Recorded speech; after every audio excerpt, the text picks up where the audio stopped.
This is try number 3, and I don't know what's going on with this, but welcome CCP. I'm going to leave this open. I had it closed, but I need to make sure I see my time down here, make sure it's recording properly, because for some reason it keeps jamming up.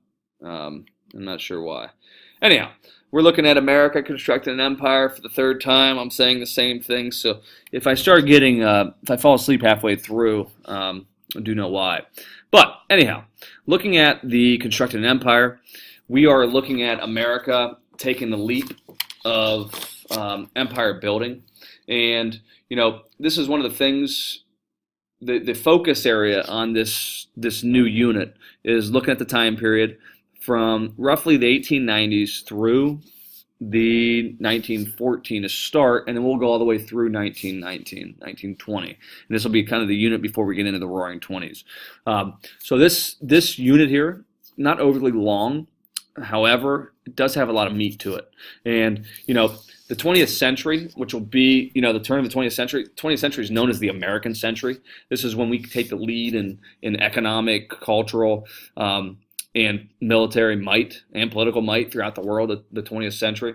And this is kind of at the root of us expanding an empire. Now, we have some push and pull, as you guys saw in the Scholarly Journal, between expansionists and isolationists. This is going to be a polarized kind of topic, America constructing an empire, because we kind of don't view ourselves on the same light of Europe, who has the empires of the time. But we're going to get context to why America builds the empire, to how America builds an empire, and what leads up to America building this empire.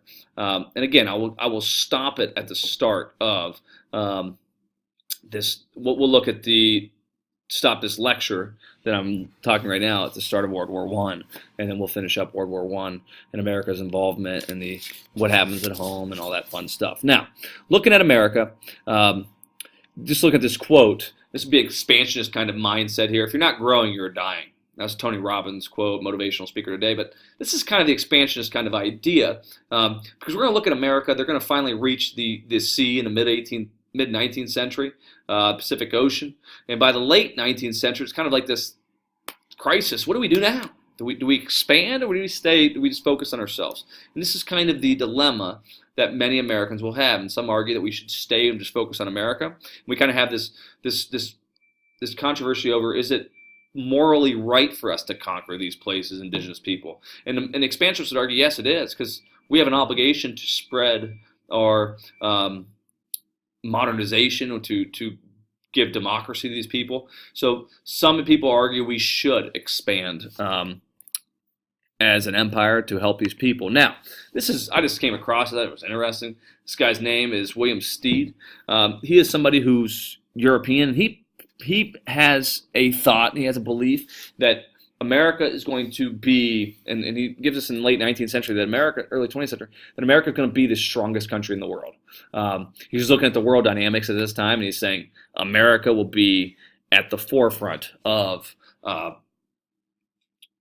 world. We'll be the economic powerhouse. What I'll do as well is I'll make sure I put these notes up here, so in case you guys want to see anything that I go over. Anyhow, Stead, he believes that we will be one of the greatest world powers. He's not going to be wrong. The problem is he's not going to see it all the way to fruition, because unfortunately he's on that famous ship in 1912 that goes to the bottom of the Atlantic Ocean, known as the Titanic. He's still resting there today. But many other Europeans are going to be nervous with America. They're going to be worried that America is one day going to unseat them as the strongest continent in the world, country in the world, I should say. And many European powers are actually in fear that the United States may one day control all of Europe. And they're not going to be wrong if we argue about the Marshall Plan is going to have a lot of influence over Europe following World War II. That'll be their own demise, not really America's doing. But we see that this is a fear that many Europeans have. And we can see this today. I mean, we fear today that China is going to unseat us in the next 20, 30 years. During the Cold War, we were afraid of the Soviets doing the same. So this fear sometimes isn't a bad thing. It kind of pushes you to better yourself, to grow a little bit. Now, going back to something I had you folks read last week, American Progress. The painting by John Gast. This is kind of focused on it's our destiny. This justifies us expanding west, and this is going to be the push, I should say, the impetus for us to expand, maybe based off the expansionist. We can see John Gast painting this. We could break this down. I think it's important to kind of take note of how we can see the right of the picture. It is very light, and we can see the left is dark. This progress is coming in. It's bringing technology. It's bringing good. We can see the angel sent by God overlooking our shoulders, that we're destined by God to expand out with the old, in with the new. And this is kind of going to be, again, one of the roots of the push for creating this, this expansionism and building this empire. Now, America will involve itself primarily before this in the Western Hemisphere. And we can look back at the Monroe Doctrine of 1823, which is really going to push for America, telling European nations that we can take care of the Western Hemisphere. We will police it. This is our backyard. Now, this isn't fully true because Spain has an empire over here. Portugal still has some control over here. So this is just a statement, America trying to assert itself on a world stage. So I'm going to try this again. I'd rather be up big here. So America has this crisis. We get to the sea, we reach it, and what do we do now? Actually, no, I'm not. I'm sorry. I'm having an existential crisis. But anyhow, I'm going to leave it open because I'm afraid that little number at the bottom left-hand corner is going to stop counting, and I'm going to have to do this all over again, and I really don't want to do it. So we have this crisis, but we have to understand that the context of the times is what we're going to focus on. But we've reached the sea. We've dominated North America. We've got pretty good control of South America by the late 1800s. What do we do now? And just like this lady's heading west in the John Gast American Progress, our expansionism is going to head west as well. Our empire building is going to head west. We're not heading towards Europe. We're going to head across the Pacific to Asia. Context does matter, and we're going to look at that context here. Looking at our founding fathers, for example, we must understand, here's where the push and pull is. Isolationism is a belief that's been ingrained in Americans since the late 18th century. And when I say that, this isolation, as the Scholarly Journal does a great job of capturing, is it's reinforcing that this isolationism of European affairs. For example, John Adams, 1780, talking about Europe, he says, our business with them and theirs with us is commerce, not politics, much less war. And then we have George Washington, who in his farewell address, he's telling the American people in his last public statement that we don't need to get involved in entangling alliances in Europe. We don't need to get involved in their affairs. Europe only cares about Europe. We need to take care of America. And this is really what he's pushing. And we have to understand that, in history classrooms and speeches, people would go back to George Washington, who's the dude who founded America. I mean, he's the man. And we have this geography, George Washington argues, play it to our advantage. We pick and choose when and where we fight. And we're going to do that in World War I. We're going to do it in World War II as well. If we look at America, by the 1914, you can see here, we produce a third of the world's manufactured goods. And this, again, we're the root of this American peril. And we're chasing money. And we have this empire of wealth. And it's built off the backs of the railroad and new technologies and the factories and all these things. And we see that this pursuit of wealth, this pursuit of capital, this pursuit of capitalism is going to be why we are going to be a leading industrial power. And we talked about the Gilded Age and the laissez-faire conditions and what that led to. But it's going to lead to a lot of wealth in America. And then we have Puck here, who came up with the greatest department store on earth. And you're looking at this manufacturing. And we have to have context. Why is America going to expand? Well, we know the isolationism is going to try to pull back from expanding. But we have all this wealth. We have all these resources. And we want more resources. And we're producing all these goods. But we have to understand these goods we're producing, we have more goods than we can use. We have more goods than we can purchase. So we're going to look for outside markets. To produce goods, you need resources. We're looking for cheap resources like tin, like rubber, like copper. And we're going to see America attempt to find these new markets, going to justify these expansionists. So we're going to see us step out through that door. We're going to try to shape that world in America's image. We also need to know context. Age of imperialism is at the height of its power. We're going to see European countries building empires. Japan will be the one Asian country building an empire. And America's kind of looking at it like, oh my gosh, if we don't start to act, everything's going to be conquered. I mean, we look at England here. I mean, look at England's empire.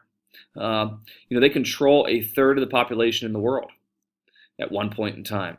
And, again, the age of imperialism is started because of the age of industrialization. And industrialization leads to needing more resources, needing more markets, and you're going to see this is going to lead to a lot of exploitation of people throughout the world. But America, again, looking at this map there, we can look at the German Empire, we can look at the French Empire, and we can see that they're taking over all this land and these resources. America's thinking, what do we do? We have Russia, an empire, which is more regionalized, but again, expanding. And America wants to look to keep up with these foreign powers. And if we don't get some now, we're going to get left behind. Britain with India, crown jewel of the British Empire. Africa is getting exploited with the scramble for Africa, where all these European powers are heading to Africa and are taking advantage of the African people. And we're going to see them sit down, have a Berlin Conference, essentially carving it up, not allowing the indigenous people to have any kind of voice here. And Germany's going to be at the front of this. They're trying to establish themselves as a leading figure, so they want to have Berlin Conference, kind of avoid these countries from fighting one another in Africa. But they're bringing a lot of death and destruction. Belgium will be the big winner at Berlin Conference, along with Germany. Belgium will get 78 times the size of its country in territory in Africa. And King Leopold of Belgium will be responsible for killing over 10 million Africans in that country, in that territory, which is horrific. But again, they're going to carve these places up. Another country gets carved up is China after the Sino-Japanese War. It's going to open up China. Everybody realizes they're weak. They're going to jump in there. They're going to open up spheres of influence. So again, America's trying to figure out, how do we catch up? Do we open the doors of expansionism? If we don't, we may one day be colonized because we've fallen behind, because we didn't jump on this. So we see a push. We also have an Alfred Mahon who writes a book in 1890 called The Influence of Sea Power Upon History. And he's really going to sell the fact that, empire building is a good thing. And to do so, you need to have a very strong sea power. And he's going to encourage America to start investing more monies into its navy. He also encourages colonies to improve or increase your colonies so you can get more raw materials and you can have new markets to sell goods. He believes we need to acquire the Philippines and Hawaii. And he also believes that we need to set up a canal through Central America. And that's going to be some of the things that Mahon really pushes. And because of his book, and it's very influential, and a lot of people buy it, it's a huge seller, as you can see there, by 1896, America will have the third strongest navy in the world behind England and Germany. So we see us adding that sea power. We see also, because of the Gilded Age, we see this industrialization, we see the middle class women. They want more clothing and food from abroad. They want to dabble in some of the European stuff and some of the Asian culture. And we see this increase in demand for these things. So we want to market. We got a market out there. People are like, we got a market. People are going to buy it. We'll go out there and open up businesses, and we'll bring these goods back. And with that comes exploitation. You want to get them as cheap as possible. So what's the cheapest way to do it? Take them over. We also have many people pushing Christianity. Using religion as a means to conquer and occupy. And we're going to see this is going to be something that actually a lot of women and blacks will actually be the ones who go on these missionaries, because it gives them something to do. It's empowering. They can't find jobs at home. Looking to do something meaningful. Let's go spread the faith. And also context. There's a panic of 1893, an economic recession that hits, where we need to maybe find other places to colonize, so we can get and open up new markets, so we can get rid of these American goods. So this is all kind of going to play a role in why we're looking to expand. And this is going to open us up to look for foreign markets. Now, back in the 1860s, William Seward is going to purchase Alaska from Russia, who sells it for $7.2 million. That's really the last time we really expand for a while, from the 1760s all the way up, or 1860s, all the way up through the late 1800s. We will annex Hawaii in 1898. We'll take control of it in 1890, and we'll do it through kind of shady means. We'll help overthrow the queen there, and we'll get more leverage in that soon-to-be state, not until mid-1950s, late 1950s. But you see that Hawaii will be annexed 1898, so we are starting to expand. Look out. We have this whole unifying patriotism of the United States. We think we're a strong country. This is nationalism. This is sweeping through the world. And we have an empire who's dying, who has some territories that we maybe have ambition for. So here's the Spanish Empire. And you can see Spain at one time was very, very powerful. And, they found Columbus as part of the Spanish Armada, essentially. I don't want to say Armada, but he sends the Spain is one that funds him to send a fleet across the Atlantic Ocean, and they get very rich in the process. They squander all that wealth eventually. They become very weak, very old, very decrepit, and you're going to see America, the young start, is going to find a way to oust Spain from the Western Hemisphere. Now, we can look, here's where it all starts, Cuba. Now, Cuba has American companies who've invested in Cuba in mining and sugar. We had sugar cane also in Hawaii, is why we have a lot of motivation to go there. But you're going to see that Spain controls Cuba, but Cubans are very unhappy with how poor conditions are in Cuba. So there's going to be a revolution. They're going to challenge Spain. Spain is going to be very harsh with putting this down. I mean, they're going to set up concentration camps, and they're going to set up essentially strategic hamlets where the Cubans are going to use guerrilla warfare, hit and run tactics. Tough to tell who's enemy, who's friend. So they start rounding up the Cubans and throwing them in concentration camps. If you want to look at the Holocaust, you remember those images, conjure up those images from the Holocaust. A lot of Cubans are starving like that on a scale in these concentration camps. And they're not gas chambers. They're not maybe purposefully doing it, but they're neglecting these people in these concentration areas. As they try to take them from the guerrilla fighters, and a lot of these people, if they weren't revolutionaries before they got to those concentration camps, are going to become ones as they're there. So America's kind of worried about this unstable situation. We've got investments down there. Some stories start coming back to Americans from our yellow journalism agents, Joseph Pulitzer, William Randolph Hearst, and they know that negative things sell. And they're going to be talking about all the horrific things that are going on in Cuba and how the Spanish are treating the Cubans so horrifically. And both these guys really want to sensationalize their story because they want to get people to buy their newspaper. And Hearst really wants America to take out Spain and Cuba so we can achieve world-class status. And these two are really going to compete for selling information. And really, you can look at this.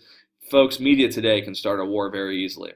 The media at that day, Hearst and Pulitzer both know that they can start wars very easy because they can change public opinion. So they're both going to use yellow journalism, which is this push for sensationalized stories, embellishing stories, and your goal is to sell newspapers. And we see the power of this because they're going to expose a lot of the stories going on in Cuba, some of them true, but a lot of them embellished, and a lot of Americans jump on and say, we need to help these Cuban people. And it's going to put a lot of pressure on McKinley, who's the president at this time from Canton. They're going to pressure him to get involved and go to war with Spain. But he's been very reluctant because we have to understand history is a biography of men. He was somebody who saw war up close and personal. And he actually was at the Battle of Antietam, which was the bloodiest single-day battle in American history. And he's going to be there. He's going to see the dead piled on top of one another. And he says, I don't want to see that again. So he's really going to kind of refrain from going to war with Spain for some time. He's going to hold us back. Even though they're committing these atrocities off the shores of Florida, off the coast of Florida. And you're also going to see, though, that things are going to happen that are going to be something that McKinley is going to succumb to the pressure from the public and some others. So there's a quote from Churchill, never let a good crisis go to waste. There's going to be a crisis because America is going to send down a ship called the USS Maine down in Havana, which is the capital off the coast of Havana, which is the capital of Cuba. And it's going to be down there, and it's said we're down there to protect American investments. And what happens, he sends that ship down there in January of 1898, and a few weeks later, as it's nestled up down there, there's going to be a tragic explosion. It kills over 250 U.S. sailors.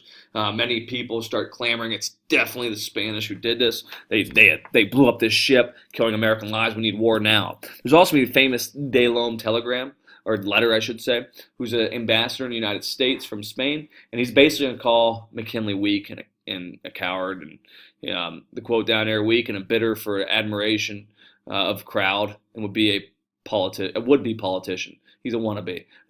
He's got no stomach for war. He's weak. He's soft. And this is really obviously going to poke McKinley in the chest a little bit. And we see this big outcry. Remember the Maine, the hell of Spain. And remember the Alamo and all that fun stuff. So he's going to succumb to the pressure. There's also going to be somebody in his cabinet, Teddy Roosevelt, who's really going to be pushed for war. He's calling him yellow. He's calling him soft. And he's saying we need to go to war with Spain to prove ourselves. And we're going to see America set up a blockade around Cuba ports. And Cuba will actually be the one who declare war on America as a result of that. But we first passed the Teller Amendment telling the Cuban people that this war is not to annex Cuba. It has no intention of doing so. Today it's renamed the War of 1898 because there's more countries involved than just Spain and America, but we refer to it as the Spanish-American War. This will be our first time on a world stage. Although many European powers doubt us, we're going to be performing at high heights.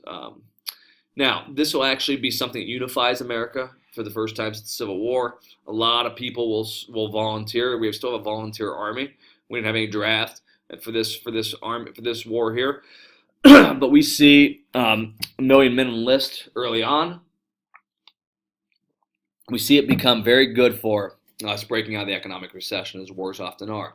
But we don't just fight in Cuba. We're going to be fighting over in the Philippines as well, which is geographically a nice place, and we'll talk about that in a moment. And we have 6 modern warships who will just destroy the Spanish fleet. Many people, again, fear that we're going into a hornet's nest. Spain will defeat us. There's stories of the British being very worried about American sailors, and instead it's the Spanish who are decimated off Manila Bay, the capital of the Philippines. And you will see many British and German actually cruisers patrolling around there. They want to take control of the Philippines if we don't. But we are going to fight for the Philippines after this engagement, kicking Spain out. There's some shady things that happen, by the way, between Spain and America, that the Philippines are kind of left on the outs. We do not respect their sovereignty. We're going to take control of the Philippines after we get rid of the Spanish. Back in Cuba, there's going to be a famous battle, San Juan Hill, where you're going to have the Rough Riders over here led by second in command, Teddy Roosevelt. It's going to get a name for himself. And these guys are a lot of former athletes. These guys are, Ivy League guys. I mean, they're going to want to go prove their mettle. This is when war is still romanticized. Teddy Roosevelt's a big proponent of war. He thought it was good to reinvigorate the nation's unity and sense of manhood. He's all about manhood. We see the psychology in history as well. And, he was somebody who was born very puny, asthma, weak, and he's going to want to prove his mettle all the time. And he's kind of that very strong imperialist. And he's going to actually give up his post as Secretary of War and actually go and fight and enlist along with other men. And he's going to fight at San Juan Hill.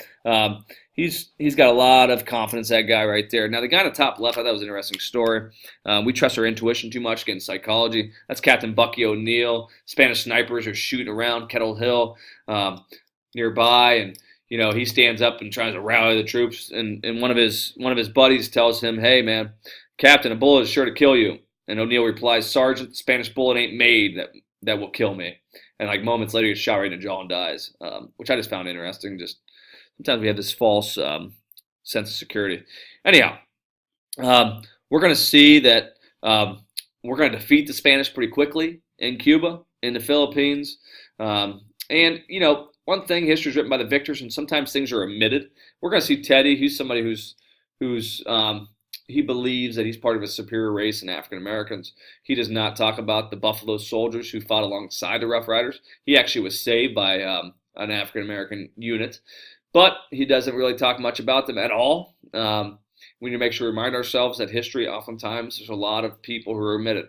But we are going to see us pass the Platt Amendment, which is going to give us essentially, we're not going to take control of Cuba, but we have the ability to send in soldiers if we deem necessary to protect our investments. We also get Guantanamo Bay. This is where KCM, the mastermind of 9/11, is actually stationed today. That's on Cuba. And the reason being, it's back to this Spanish-American War, War of 1898, and the Platt Amendment.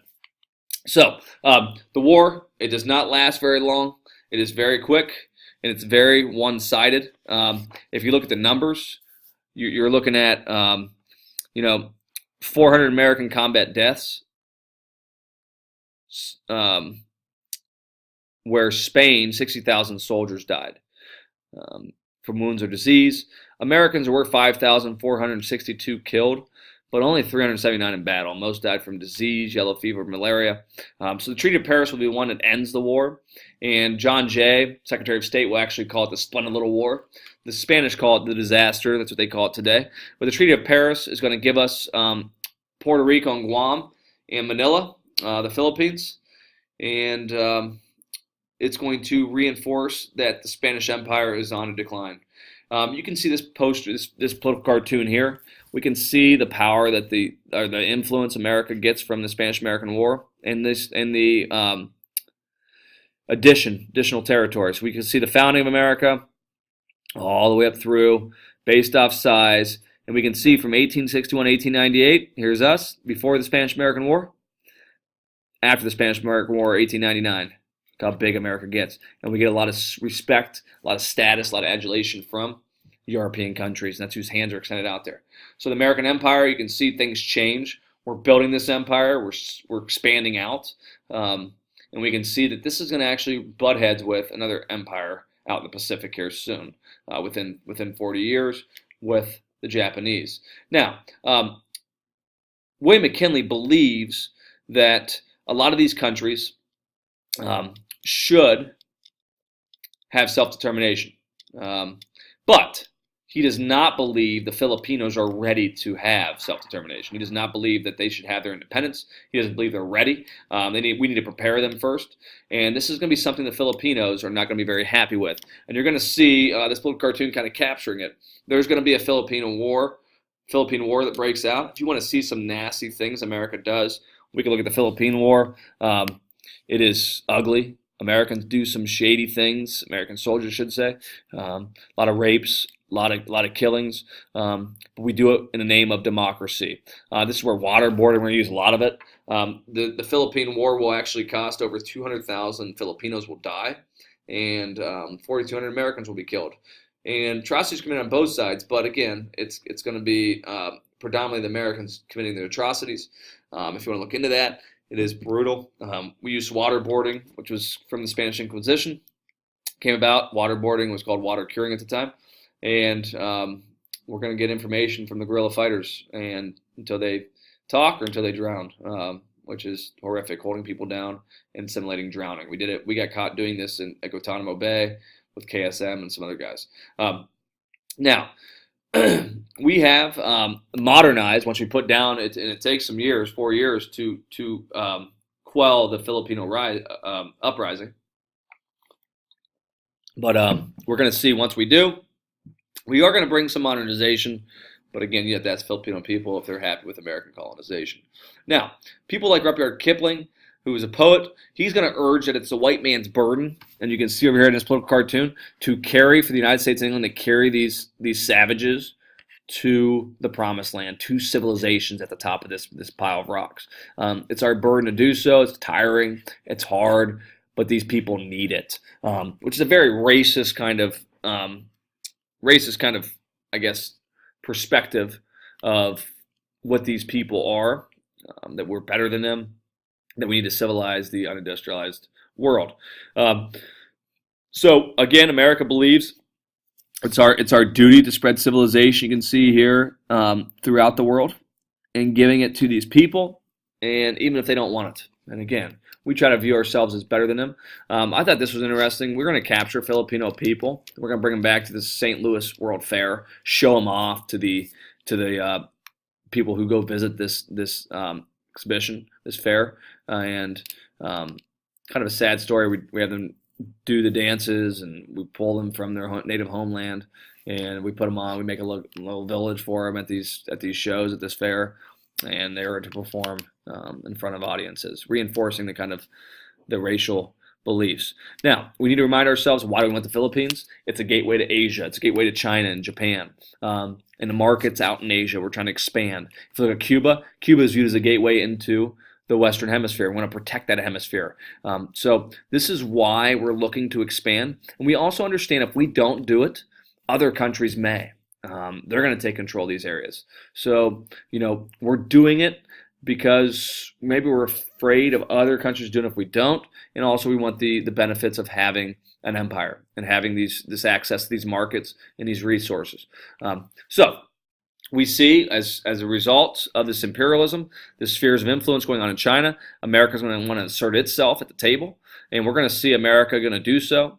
We're going to use something called an open door policy. If you look at these political cartoons, we got Europeans taking advantage of Asia, of China, I should say. We got America on the outside looking in. Same here. The Europeans slaying China, America on the outside looking in. Well, we're going to find our way in. In 1899, we got the Philippines, and we want an open door policy to Chinese markets. America is going to assert that we get to invest and we get control of China as well. Now, unfortunately for McKinley in Buffalo, he's going to be shot by a guy who has a little bandage over his arm, Leon Czolgosz, who's an anarchist. And the first bullet actually deflects off his button on his coat. The second one's going to go lodge in his abdomen, and go through his abdomen and lodge in his back. And he's going to tell his bodyguards, take it easy on him. He doesn't know any better. And he's going to die, though, after promising reports, thinking that everything was going to be all right. He's actually going to die over a week later, and Leon, now responsible for killing a president, will be sent to the electric chair, which will now lead to this vice president taking power, which is none other than probably the most imperialist president maybe in American history, minded president, Teddy Roosevelt. And Teddy was not afraid of war. He's the youngest president to ever serve in office to this present day. And he has a thing, and you can see the political cartoon here. It's the Roosevelt corollary, which is really big stick diplomacy. We need to walk around, carry a big stick, speak softly, but carry a big stick. And he's going to get America involved in a lot of Latin American affairs. He's going to be somebody who really wants to prove himself. He's nicknamed TR by those who are very close to him. And he believes intervention is a way to promote a safe and stable environment. He justifies America intervening in Latin America because if they don't, Europeans will. And he's going to be somebody who really wants to push America out across to make sure we protect our empire. This is why he's going to really push for, let me jump over here, to America to open up a canal in the isthmus of Central America, and a place called Panama, which was actually controlled by Colombia at one time. But we're going to see that this is going to take 60,000 workers and over 10 years to build. It's a crazy feat, engineering feat in history, one of the greatest. And almost a third of those workers, 20,000 of them, actually died of yellow fever or malaria. It's very difficult to open this land, and it's actually opened 2 weeks after World War I breaks out. But this is going to shave off over I want to say 6,000 miles between New York City and San Francisco. Maybe 8,000. I think it was 8,000 miles off the two. Now, Teddy will be in power. He'll actually send out the Great White Fleet, which is showing off how big American power is. He sends it across the Pacific, and it won't return for about 2 years later, right before he leaves office. And it's just kind of show the world how powerful we are. Again, that big stick diplomacy.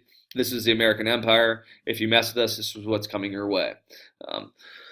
And I'm sorry, it was actually 8,000 miles. I was right. All right. He'll be replaced by a guy named William Howard Taft, which we'll talk a little bit more about maybe at a future time. Instead of using big stick diplomacy so much, he's going to be more about dollar diplomacy. And this is going to be a push for industrialists and capitalists to invest in Latin American countries to help lift them up. And if their businesses are ever threatened, then we'll bring in the military to protect those investments. And that's really Taft's kind of push. And then lastly, Woodrow Wilson. Conclude with this guy. He is the smartest dude in the room. Just ask him. He's that kind of guy. He becomes president only because Taft and Roosevelt actually they run up against each other. split in their party, which opens up the Democrats taking control of the White House, and that'll be Woodrow Wilson. And he is somebody who's a self-righteous moralist. He's somebody who believes we should only get involved if it's good for America, if it's good for the economic and political progress of America. So this is Woodrow Wilson, and this concludes this lecture. We'll get into globalization, and we'll get into World War I and America's role in that war. So sorry for boring you for 35 minutes. Much love.